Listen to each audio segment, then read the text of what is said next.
Our MasterClass is about to begin. Everyone just come close to the main table and grab a seat. Sorry.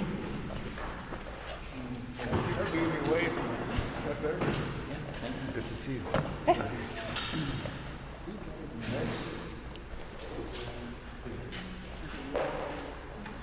Perfect.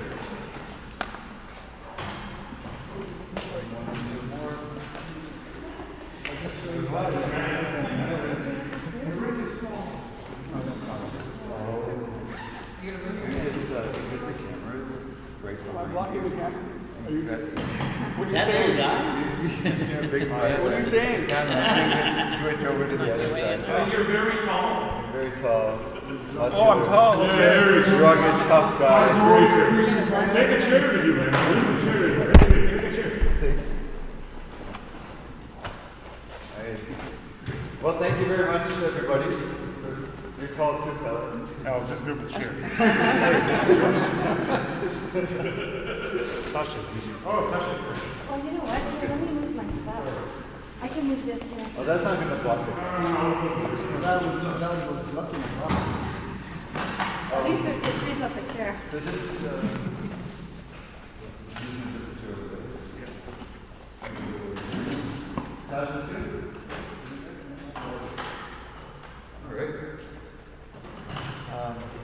I feel very fortunate here at the Ottawa Table Tennis Club to have one of Ottawa's best, or the best, veteran table tennis players. His name, as our member, this guy right here, his name is Stéphane Charbonneau. He's been playing table tennis for about over 40 years. Yes, correct. Right, and he's actually achieved some incredible results in 1983, which is not too long ago, but before I was born. Yeah, he was 9th overall in Canada. And a few years later, in 1985, he was 6th in Ontario. So these are it's very tough to be the top in Canada, and Stephane should be very proud of his achievements. And on that journey, well, probably at that time, he had already accumulated over 10,000 hours of playing experience. Now it's 30 years later, and he has even more experience. He's still competing on a regular basis, and today he's going to spend about 40 minutes talking about racket positioning and how it helps his game and how it can help your game as well. 40 minutes? No, it'll be about 30 minutes. Then you guys are going to play. Excellent. That's going to be more fun. Excellent. Right? Yeah. All right. Take it away. So just, by the way, this is my wife, Julia. She's going to help me during the course. Okay, so we're going to talk about the racket position. And this is all about what kind of ball you're going to receive. Okay, so, but before I start to that, we're going to talk about the grip. So anybody got different grip, I believe, right? So we get 3 kind of grips, right? So the first one is a shake hand. And the second one is a pen holder. And I believe that you play pen holder. But I see that when you hold your racket, you hold the racket like this, right? It's a pen holder, right? And that's perfect. That's the way you're supposed to hold the pen holder. And the shake hand, everybody knows, is when you shake your hands. And most of the time you put the fingers right like that. Okay, so everybody knows that? Okay, and we have another player. I don't know if he, there we go, right there. And this is what I want to talk about that, and I like that. Because this is unorthodox. It's not the same as the shake hand or the pen holder.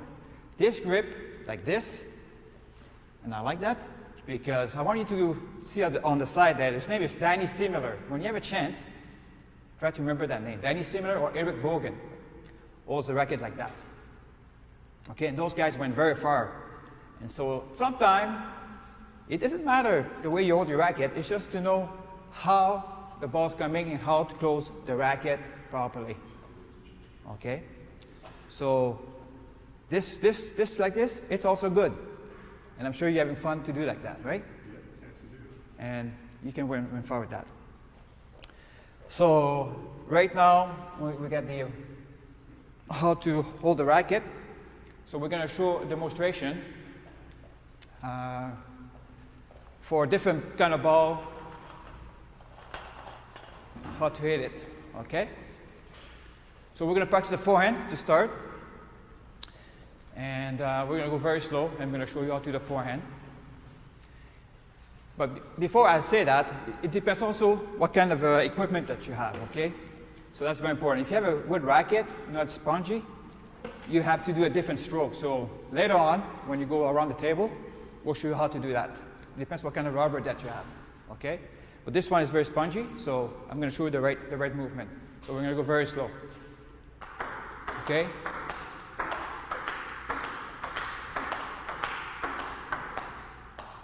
Really? Oof. It's hard to go slow.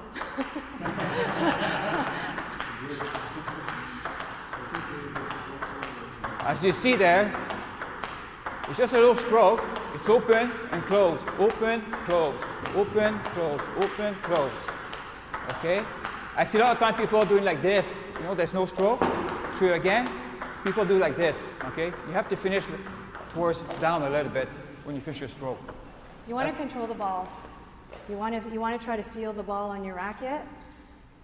And sometimes the ball is going to bounce a little bit higher. So that's up to you to adjust. Every stroke you do is not going to be exactly the same because you're reacting to what kind of a ball you're getting. So when he says open or close your racket, he's meaning you close it like this, or you. If you find the ball's going in the net, it's because your racket's too closed. So your next ball, you might want to adjust and open your racket a little bit. If you're seeing that the ball is going over the edge of the table, that's because your racket is too open. You need to close your racket at the end. So that's what he means by opening and closing your racket. So we're going to show you here. So we're just going to kind of push a little bit. So forget that kind of ball. So you got to lift it up a little bit. You got to lift it up a little towards up. Okay. So that's one of the. So that ball that he's getting is underspin ball, a lower ball.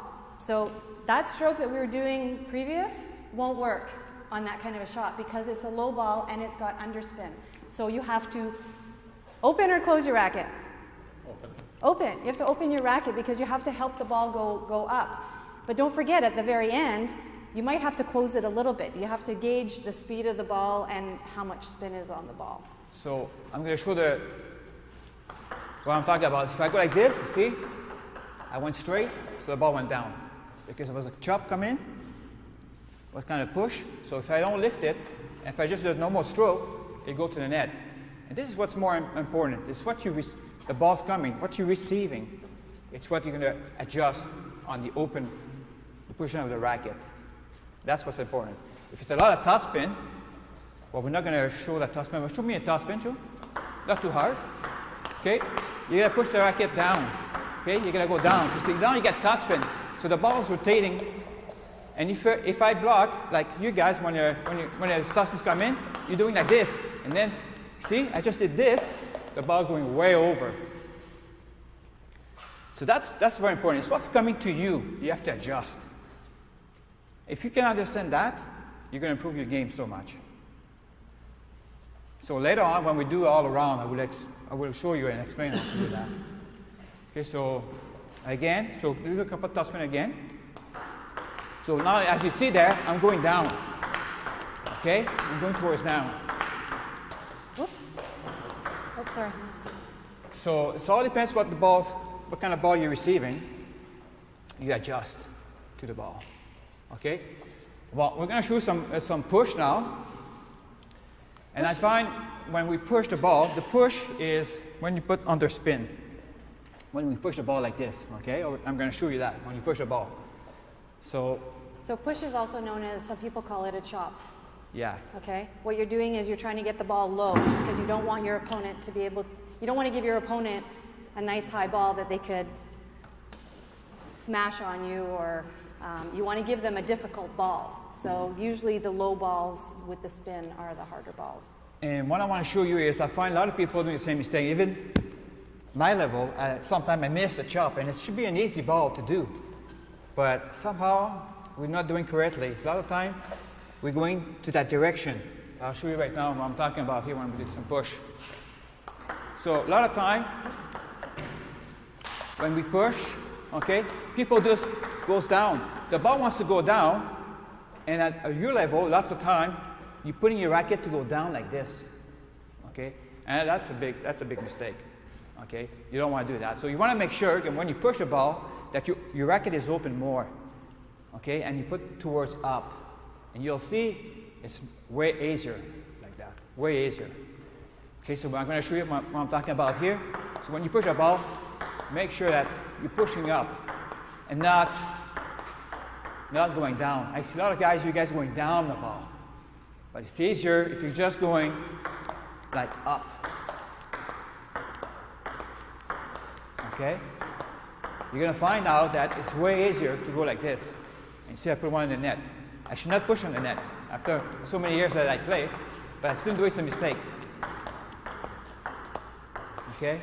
So don't do this. Don't go down. Because if you're going down, the ball's going to go right in the net if you go that direction down. Towards the net, it's going to go in the net. You almost want to. So against the position of the racket. So when it's a chop, a push, like we call, just open your racket and just do that. What's the most important thing to have fun is to return the ball all the time. That's why you're going to have more fun. The more you can do some rally, the more you're going to have fun, right? So I just want you to teach you the basic. And a simple way to remember about the push, what you want to do is you want to brush the ball. It's as if this is your paintbrush, okay, or this is your paintbrush with paint, and you want to paint the ball, but you want to paint the ball as much as you can around the ball. So try to keep the ball on your racket to get the spin. You want to go under the ball. You understanding what I'm saying? Okay. Sometimes, though, when you're practicing that, we're trying to get the ball so low that you're going to hit it in the net because you're getting the ball so low. But again, you have to adjust. You have to adjust your racket, your stroke. So it's all about what kind of a ball is coming to you. But think about brushing the ball, painting the ball. Okay. So we can show you a little bit more the forehand to forehand, very slow. Okay, open the racket.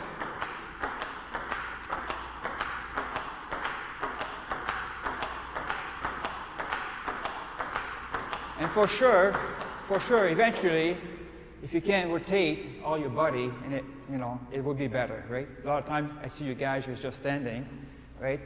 But it's good to have all the rotation, everything rotate a little bit, the legs, the body. But this is not coming easy, eh? This is hours and hours of practice. And like I said, the equipment that you have, you might not be able to do that. Okay, so when I go all around, I'm going to check it out. You can do it, but if you have I don't have a racket now with me, but I'll show you later on when we go all around. You got a question? Can you talk about the position of the wrist, like when you're doing the forehand and where it should? That's actually a good question. Yeah, so forehand, you want to open the racket, okay, most of the time, okay? And at impact, you want to close it this way. But you want your wrist almost to be lined up. Yeah, it's all about it. Okay. It's like a shaking. But again, I might get a ball that I need to. You're reacting to the ball. So yeah, technically, I should be keeping this straight.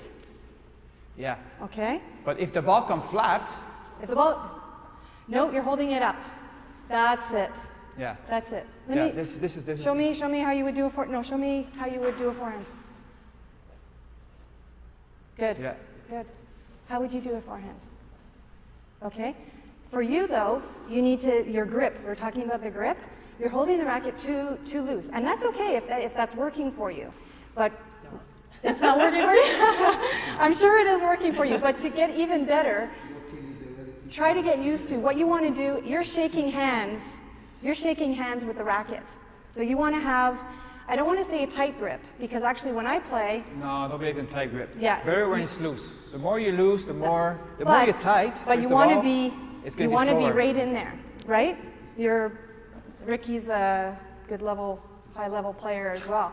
So it's better to have your hand almost as far in as possible. Like that. Not like that, no. That's what Some I've been people doing. play like that and it works. Eric plays like that with his backhand, and it's working for him, and that's fine. But that's years of playing like that. If you're learning now and you want to learn the technique so that you could put more power, like maybe right now you can get the ball back, but you want to learn how to get more power, then you have to learn the right technique, because that's only going to help you. And it might be awkward in the beginning, as anything is, but practicing it, it'll come. So, and the finger, do we want the finger up here? Not unless you're giving someone the finger. I still have to play like that. Good point. And some people play like this. Again, you're going to develop your game to be able to play like that, but you're only going to get to a certain level. If you want to be able to get past that certain level, again, like any sport, learning the right technique. Yeah. What happens with this is sometimes when you do your backhand, you hit your finger sometimes.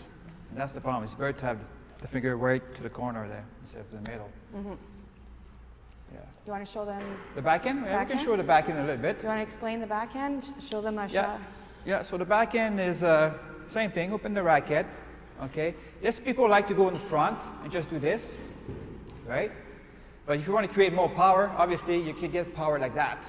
But it's okay, but you're going to get more power if you go like this, obviously, right? If you go on the side of your body and let it go, you're going to have more power. But I see a lot of people that are doing this, and this is very good also, but you're not going to create some power. It's good for the blocking, good to be steady, but this will give you more power. It's like doing the forehand. When you do a forehand, you're here, right? But with the back, it's the same thing. You want to come here and let it go, right? So, but I'm going to show you both. So one is like this, just very easy. Front, open the racket, and finish.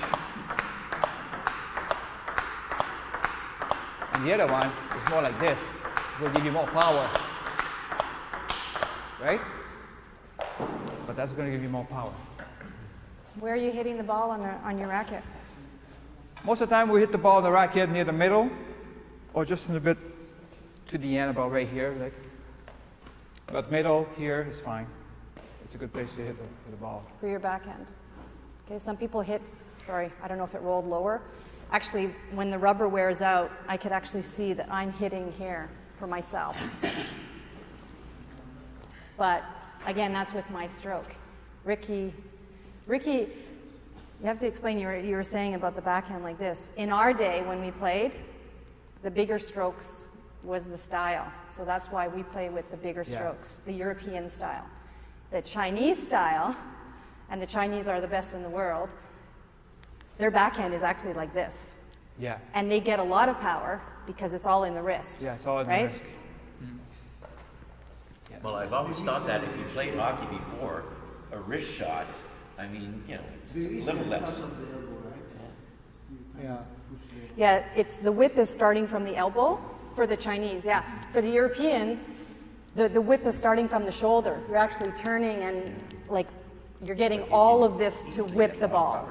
Yeah. But the Chinese, the power would start from here, and it would be very fast. But with the wrist, you get more chance to put the ball outside the tables because you're jerking the ball so fast that to control that ball is harder sometimes, right? So when you get at higher level, you get better. But it's hard to, if you jerk the ball very hard, it's very hard to There are control. some people for whom the backhand is much more natural than the forehand. I'm one of those, and so I have a lot more power and accuracy with my backhand than my forehand. Yeah, and it's, everybody's you got can snap it that way. You can snap it, eh? Yeah. Yeah. Yeah, usually You you're need stronger practice. on one. Yeah. I think for you, it's topspin, right? But, yeah. And again, some people, they like to spin. He's somebody that likes to play with a lot of spin, which that's the beauty of this sport is it doesn't matter what style you have. For myself, I'm a hitter. I like to kill the ball. For myself, I'm more a controller. He's a controller. So everybody, depending on what your style is, you're going to improve. It's and you're going to improve with the style that's suited for you naturally. But you want to show the backhand? Do you guys have any question? Anything? That backhand again? Okay. So the one that we talk about just safely and with the wrist is like this, and the other one is more like on the side.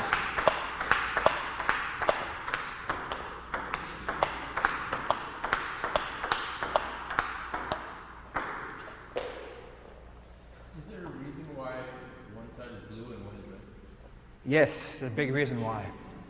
In my time, like 20, 30 years ago, as you know, there's different kind of materials, different rubber, right? Some is pips, some is anti-topspin. And the reason what happened with that is people have anti-topspin and a good rubber example. Do you know what anti-topspin is? It's a flat rubber that is very Almost like dead rubber. like dead rubber, and it can block the topspin easier. Okay. So what happened also when you serve, if you have the same color, you don't know what he's going to serve. He got this different equipment, so you don't know what kind of serve is coming. And the people was able to change sometimes with this Danny Simler I was talking about earlier. He was able to change. The guy was playing, he was changing. It was making it so difficult that they changed our rules. That's why they put the black and the red. And before you start the game, you can go check the racket. What kind of rubber does he have? So now you know what you're playing against when you go to a tournament, example. Different rubbers put different effect on the ball. Yeah. So some put more spin. Yeah. Some reverse the spin. And, sorry? Some kill the ball. So the rubber is very important too, to find a rubber that suits your game. And like he was saying, in our day when we played, it was the same color. So they might have pips, for instance, on one side and a smooth rubber on the other side. And you could do the same stroke. They could give you the same ball, and it'll be completely different ball. Yeah. So right now for your racket, what do you do differently with one side and the other? Well, right now, because it's two different colors, your opponent, at the beginning of a game, I would look at what is your rubber? Is your rubber smooth? Is it pips? Is it anti-spin? What kind of rubber are you playing with? So I would know at the beginning of a match. Okay. So I might know, on the black side, he has pips, which is going to give a different effect to the ball. So that when I'm playing in the game, I'm watching which side he's hitting, and he might flip in the middle of a point to mess with my ball. So you watch what he's doing, and you don't start switching your racket around? I don't, no. And just because they're different colors doesn't mean it's different rubber, right? Not necessarily, no. I play with the same on both sides, but some people, your backhand might be stronger than like you were saying, your backhand's stronger than your forehand. So you probably should be playing with a different rubber on your backhand than on your forehand. And you'll only learn that as you get better. Yeah, go ahead. Is it identified on it? What kind of rubber you're using? Yeah. Is there a code? No, there's the name of the company is there too, right? This is a Donic. Mine's a Donic. Yours is what? It says that it's Sword. Okay, so this is the kind of rubber. Everybody's got different rubber. It's all marked. So what Came with the table. That it's a Donic rubber? See, yours. Well, they have so many He'll tell companies. you after. Who has that question? You'd have to, There's you'd so have many to companies lift the ball use more, different rubber. There's because many feel how spongy rubbers. this is And they all compared does to about how the hard- same. Okay? Like you can almost feel the If wood. you It's use almost like there's like no. an anti-topspin, If you have carpeting, it's a soft, you have it's no a smooth underlay. Right. rubber. Yeah. Okay? But if you go online, you're going to see, you go shop, and you're going to see there's all kinds of rubber, and sometimes it's hard to choose the right equipment. I only just started Okay, you playing have with to this. practice, and you got to try, and I'm sure you try lots. And right? Is that the copper rubber? Everybody. This is You changed to that just recently? I switched to him. I think you have 1 minute. Any more question? Well, just because mine, one side says power. They're different companies, but one side says power, and the other just says it doesn't say anything. 1 minute. Does that mean? Yeah, you see, you got a Donic Copa. That's the name of the rubber, Donic Copa. Yeah, Okay, and the other one is Haifu. but it says power on the right. I'm wondering if that means anything in terms of. Yeah, it will describe on the side the rubber, what it does, eh? If you go online, you have the rating of the rubber in terms of number Yeah. for speed, number for speed, and number for control. Yeah. Exactly. So it says on the computer. Yeah. Okay. Good. So, what did you want them to do on the? Sorry. Is there a bare wood? Eh? Can you use a bare wood pedal? Because I know some players play just up there in wooden. I don't think so. I think that's illegal now. Yeah, it's going to be ITTF approved. Exactly. Thank you. Yeah, ITTF approved. So it has to be red and then blue. Yeah, and it would says also, sometimes it says ITTF number, but I don't see. Oh yeah, it says here. See, usually a good rubber when you go to tournaments. But you guys, how many guys go to tournaments? Not many people go to tournaments. Nobody almost. Eric. Nobody. It's just Eric Eric. goes Yeah. all the tournaments. Yeah. That's about it. But you see, there's an ITTF. Okay. I can't see, but I believe you. Yeah, it says ITTF. There's a That stamp. means yeah, there's a stamp. So it means. What kind of exercises do you want us to practice after the session? Yeah, we can practice forehand to forehand if you guys know how to do forehand. If you don't know, yeah, we're going to try to do forehand, but if you don't know, I will go what I can teach you at the same time. That's why I like to see it more. That's why I want to do more. I don't like to do double talk. I'd rather to you guys play, to have more fun, and then I can show you what you're doing wrong, and we'll go from there. Awesome. So can you maybe break them up onto tables? So what we're going to do is there's a few tables set up right now, and just after I'm done talking, we can go sort ourselves out, and we'll try to set up a couple more. I just want to thank Stéphane and Julia. And I didn't introduce Julia very That's okay. much, but definitely she has just as much experience. I'm just here to translate because I know what he's trying to say, but I've been doing that for 30 years. So Stephane is available as one of the OTBC coaches. His hours are Wednesday and Thursdays, but you can approach him or approach us as well if you'd like other hours. He's a terrific Well, coach. more like a Monday, Tuesday, Wednesday, Thursday, Friday, Saturday, Sunday. Okay, there we go. But yeah, Monday, Tuesdays, Friday, Saturday, Sunday. But I can during the day on Wednesday, Thursday. I'm working on Wednesday, Thursday night right now. So. Perfect. All right, so this break first part is concluded.